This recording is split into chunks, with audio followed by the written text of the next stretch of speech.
Assalamualaikum warahmatullahi wabarakatuh. Alhamdulillah, jumpa lagi dengan Ustazah Tia dalam materi IPS kelas 5, tema 2, subtema 1 tentang jenis usaha pada berbagai sektor ekonomi. Sebelum kita mulai, mari sama-sama kita buka dengan membaca basmalah. Bismillahirrahmanirrahim. Ada 10 sektor ekonomi yang ada di dalam negara kita ya. Ustazah bahas satu-satu ya. Yang pertama adalah sektor pertanian ya. Sektor pertanian ini meliputi kegiatan berladang, bertegalan dan bersawah ya.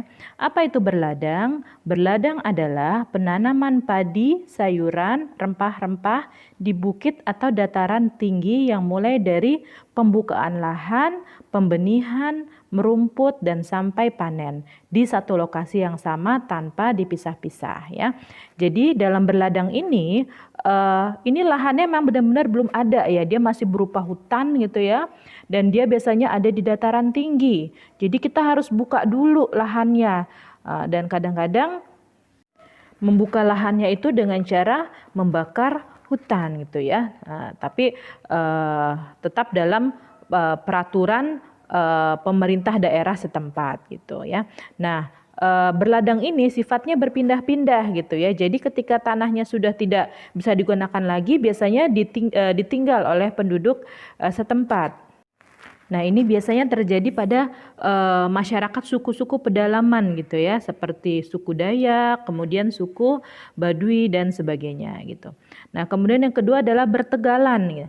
Bertegalan adalah cara bertani di tanah yang kering dan menggantungkan pada air hujan gitu ya. Jadi bertegalan ini benar-benar pengairannya itu mengharapkan sekali dengan kondisi alam, yaitu pada musim hujan. Kalau tidak musim hujan, musim kemarau, mereka tidak bisa melakukan bercocok tanam atau bertegalan.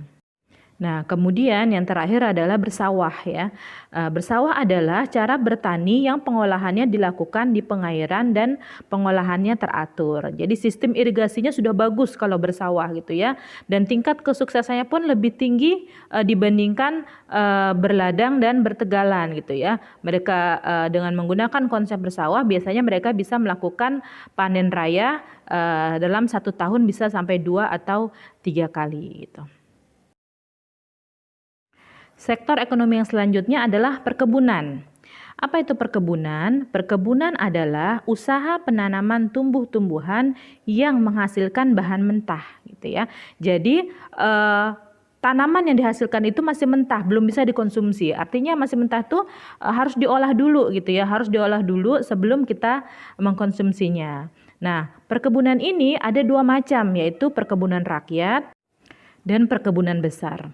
Apa itu perkebunan rakyat? Perkebunan rakyat adalah perkebunan yang diusahakan oleh rakyat pada tanah sendiri dengan modal yang relatif kecil, alat sederhana, areal tanahnya sempit serta tenaga kerja yang sedikit gitu ya. Jadi tanahnya tuh atau lahannya itu milik orang itu sendiri ya dengan modal yang relatif kecil. Contohnya apa? Perkebunan kopi, cengkeh dan karet ya. Kita bisa lihat ini gambar dari perkebunan kelapa sawit gitu ya.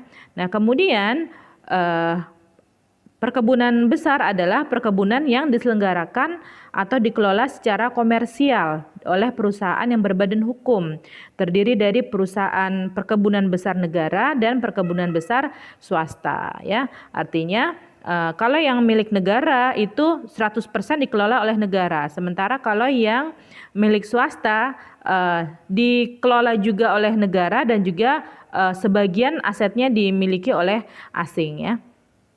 Contohnya apa? Yaitu perkebunan tebu, teh, kelapa sawit dan coklat ya. Ini Ustazah sudah memberikan ilustrasi gambarnya perkebunan kelapa sawit yang sangat besar ya, kemudian perkebunan kopi yang merupakan perkebunan rakyat gitu ya. Seperti itu. Nah, kelapa sawit ini biasanya digunakan sebagai bahan baku pembuatan minyak ya, minyak yang kita gunakan untuk menggoreng ikan, menggoreng tempe dan sebagainya ya. Sektor ekonomi selanjutnya adalah perikanan ya. Perikanan adalah usaha pemeliharaan, pembudidayaan, dan penangkapan ikan. Nah, perikanan ini terbagi menjadi dua, yaitu perikanan laut dan perikanan darat. Ya, perikanan laut nih kita lihat contohnya ada tangkapan ikan tuna. Ini merupakan hasil tangkapan dari perikanan laut. Ya, sementara perikanan darat itu ada dua, yaitu perikanan air tawar dan perikanan air payau atau tambak. Perikanan air tawar contohnya ikan lele, ikan mas, ya, ikan mujair, yang biasanya lebih banyak kita jumpai di pasar-pasar tradisional gitu ya. Nah, sementara perikanan air payau atau tambak contohnya bandeng, kemudian apalagi lobster ya, udang dan seterusnya ya. Air payau ini artinya perpaduan antara air laut dan air tawar. Selanjutnya adalah sektor ekonomi peternakan. Peternakan adalah usaha pemeliharaan dan pembiakan hewan ternak ya, di mana peternakan ini dibagi menjadi tiga, yaitu peternakan hewan besar, peternakan hewan kecil, dan peternakan unggas ya. Peternakan hewan besar adalah hewan-hewan yang berukuran besar. Contohnya sapi, kerbau, unta ya. Jadi yang memang ukuran hewan-hewannya besar. Nah, kemudian peternakan hewan kecil adalah peternakan hewan yang ukuran hewannya juga lebih kecil gitu ya. Contohnya kambing, domba, kelinci, dan seterusnya. Nah, kemudian peternakan unggas ya, seperti ayam, bebek ya, dan lain-lain ya. Insya Allah seperti itu. Kemudian sektor ekonomi selanjutnya adalah kehutanan ya. Kehutanan adalah suatu lapangan pertumbuhan pohon-pohon yang secara keseluruhan merupakan persekutuan hidup alam hayati beserta lingkungannya gitu ya. Nah, jadi di dalam hutan itu ada tumbuhan dan juga ada hewan ya. Contoh hasil hutan yang berhasil dibudidayakan dan dimanfaatkan adalah hutan kayu jati, hutan kamper, hutan meranti, hutan damar, hutan bambu, hutan rotan, pinus, dan hutan kayu putih ya. Jadi biasanya hutan-hutan ini sengaja dibuat dan dibudidayakan untuk bisa diambil contoh. Kalau hutan kayu jati, ini bisa digunakan kayunya ya untuk bahan bangunan ya. Sama juga dengan hutan kamper, meranti, damar, bambu juga bisa ya dijadikan untuk peralatan rumah tangga dan juga sebagai bahan bangunan ya. Nah, kemudian hutan kayu putih, ini contohnya udah saja berikan ya. Biasanya hutan kayu putih ini dimanfaatkan untuk obat-obatan gitu ya, yang menghasilkan cairan yang hangat gitu ya, yang sering kita kenal dengan minyak kayu putih gitu ya, untuk berbagai keluhan penyakit ya, seperti masuk angin dan sebagainya. Sektor ekonomi selanjutnya adalah perdagangan. Perdagangan adalah hal-hal yang berhubungan dengan kegiatan menjual dan membeli barang untuk memperoleh keuntungan ya. Nah, perdagangan di sini dibedakan menjadi 3 macam juga. Perdagangan besar, perdagangan sedang, dan perdagangan kecil ya. Perdagangan besar ini adalah proses jual beli antara produsen, orang yang memproduksi barang dengan pedagang besar. Karena kalau produsen itu mereka tidak mau menjual barang dalam jumlah sedikit, mereka maunya dalam jumlah yang besar. Nah, yang memiliki modal besar adalah para pedagang besar gitu ya. Jadi mereka dinamakan sebagai perdagangan besar. Jadi dari produsen ke pedagang besar. Sementara perdagangan sedang adalah dari pedagang besar ke grosir atau distributor ya. Jadi agak turun sedikit. Jadi para grosir dan distributor ini bisa membeli barang tidak sebesar para pedagang besar beli ke produsen gitu ya. Jadi boleh belinya pak, lusin, kardusan gitu ya. Karena mereka nanti akan dilanjutkan ke pedagang kecil. Nah, kemudian perdagangan kecil adalah dari distributor ke retail atau eceran ya, ke toko-toko atau warung, di mana dari pedagang retail ini langsung ke konsumen. Jadi konsumen bisa belinya eceran gitu ya, bisa beli 1, beli 2 gitu ya. Jadi lebih skalanya lebih kecil lagi ya, seperti itu. Nah, sektor ekonomi yang selanjutnya adalah pertambangan. Pertambangan adalah usaha mengambil mineral yang bermanfaat di dalam bumi untuk kesejahteraan manusia ya.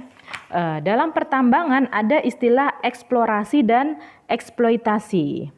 Nah, apa itu eksplorasi? Eksplorasi adalah kegiatan penyelidikan yang dilakukan untuk mengetahui letak mineral dalam lapisan bumi, gitu ya. Mengetahui jumlah dan mutu suatu mineral serta memperkirakan persyaratan pengambilannya. Jadi sebelum kita menggali bahan tambang, maka kita harus mengadakan eksplorasi dulu, penyelidikan atau penelitian, gitu ya, di mana letaknya dan berapa jumlahnya serta kira-kira berapa yang bisa kita ambil. Setelah melakukan proses eksplorasi, baru kita mengambil proses selanjutnya yaitu eksploitasi. Apa itu eksploitasi? Eksploitasi adalah kegiatan penambangan bahan galian dari tempatnya dan usaha pengolahannya, gitu ya. Jadi eksploitasi itu mengambil atau suatu kegiatan penambangan agar bahan-bahan tambang yang ada di dalam bumi itu bisa diambil dan kemudian diolah menjadi sesuatu yang bisa kita manfaatkan ya. Nah, nanti di bawah ini ada contohnya ya. Nah, barang tambang dikelompokkan menjadi 4. Barang yang pertama adalah barang tambang energi. Apa itu barang tambang energi? Contohnya minyak bumi dan gas bumi.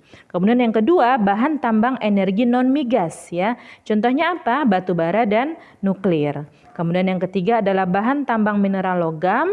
Contohnya timah, bauksit, nikel, tembaga dan besi. Nah, kemudian bahan tambang batuan. Contohnya intan, batu gamping, kaulin, pasir kuarsa, marmer dan lempung.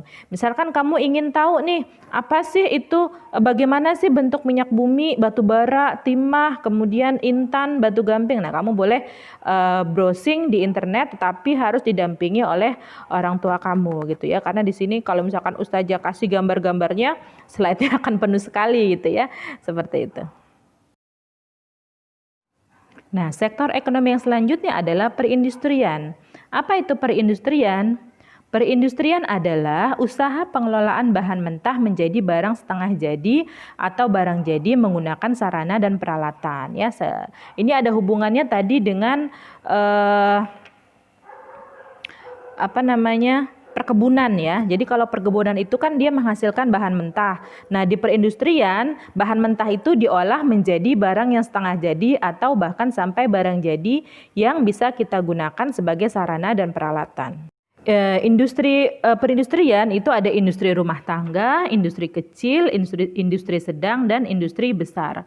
Kalau misalkan industri rumah tangga ya contohnya misalkan produk-produk homemade berupa makanan ya, souvenir, keterampilan yang bisa kita buat sendiri di rumah. Nah, kalau industri kecil ini sudah mulai ada karyawannya tetapi dalam jumlah yang sedikit ya, kurang lebih di bawah 10 orang. Nah, kemudian kalau industri sedang ini sudah mulai ada karyawannya ya, produksi barangnya juga sudah mulai banyak ya. Karyawan itu bisa di atas 10 gitu ya. Nah, kalau industri besar, nah ini dia memproduksi barang-barang yang sangat banyak sehingga membutuhkan karyawan yang ratusan bahkan ribuan karyawan. Dan hasil produksinya ini bukan hanya bisa dijual atau dipasarkan di dalam negeri, tapi juga bisa sampai ekspor ke luar negeri ya. Insya Allah seperti itu. Nah, yang selanjutnya adalah sektor ekonomi pariwisata. Pariwisata adalah segala sesuatu yang berhubungan dengan wisata, termasuk pengusahaan objek dan daya tarik wisata, serta usaha-usaha yang terkait di bidang tersebut ya. Ini kamu senang banget nih kalau dalam dunia pariwisata ya, bisa jalan-jalan, traveling gitu ya, ke tempat-tempat yang indah yang kamu sukai. Nah, sektor ekonomi yang terakhir adalah jasa. Jasa adalah suatu perbuatan, keinginan, atau usaha yang dilakukan dengan baik sehingga berguna bagi orang lain. Jadi jasa ini hasil produksinya tidak berupa barang tapi berupa pelayanan gitu ya, manfaat pelayanan dari si pengusaha jasa tersebut. Contohnya apa? Ya, contohnya sarana transportasi, kemudian sekolah yang bergerak di bidang pendidikan, kemudian rumah sakit di bidang kesehatan, keamanan, pengiriman barang ya, jasa-jasa ekspedisi ya. Nah, kemudian perawatan kecantikan seperti salon-salon dan sebagainya, dan jasa penitipan barang ya. Seperti itu. Baik, itulah penjelasan dari Ustazah Jatia. Semoga bermanfaat untuk anak-anak. Jika ada yang ingin ditanyakan atau ada yang belum jelas, silahkan hubungi Ustadz dan Ustazahnya masing-masing. Dari Ustazah Jatia cukup. Salam sayang penuh cinta. Wassalamualaikum warahmatullahi wabarakatuh.